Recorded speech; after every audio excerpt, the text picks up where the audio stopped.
محترم سامعین کرام، السلام علیکم ورحمۃ اللہ تعالی وبرکاتہ۔ الصلاۃ والسلام علیک یا رسول اللہ وعلی آلک واصحابک سیدی یا رسول اللہ صلی اللہ تعالی علیہ وسلم۔ سوال آیا ہے کہ حضرت، مردے کو سفید کپڑے میں ہی کیوں پہنایا جاتا ہے؟ کیا رنگین کپڑے میں کفنانا کوئی منع ہے یا گناہ ہے؟ دیکھیے حضرات،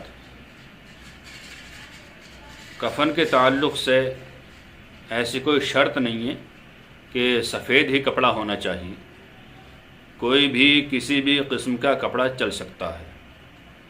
جو منع ہیں ان کے بارے میں قرآن و حدیث میں منع فرما دیا گیا، جو افضل ہیں، بہتر ہیں، ان کے بارے میں فرما دیا گیا۔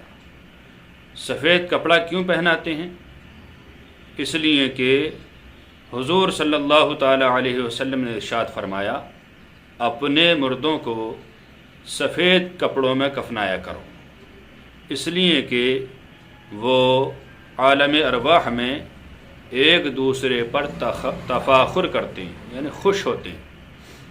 یعنی سفید لباس بہت اچھا لگتا ہے، حضور کو پسند ہے، تو مردے جب آپس میں ملاقات کرتے ہیں تو وہ ایک دوسرے کو دیکھ کر خوش ہوتے ہیں، کتنا اچھا کفن اسے ملا اور مجھے ملا۔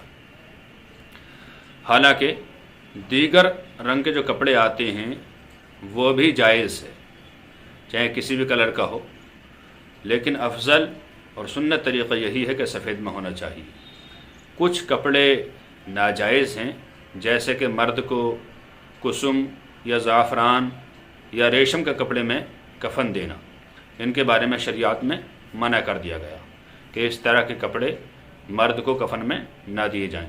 ہاں، عورت کو دیے جا سکتے ہیں۔ اب اس سے اندازہ لگا لیجئے کہ جو کپڑے مرد کو زندگی میں پہننا منع ہے وہ کپڑے کفن میں بھی نہیں دیے جا سکتے۔ جو کپڑے عورت کو زندگی میں پہننا جائز ہے اس کا کفن دینا بھی بالکل جائز و درست ہے۔ یہ مسئلہ بہار شریعت حصہ نمبر 4 صفحہ نمبر 823 پر موجود ہے۔ اللہ تبارک و تعالی سے دعا ہے کہ اللہ تعالی ہمیں صحیح مسائل شرعیہ سیکھتے رہنے کی توفیق عطا فرمائے، آمین۔ السلام علیکم ورحمۃ اللہ تعالی وبرکاتہ، واللہ تعالی عالم بالصواب۔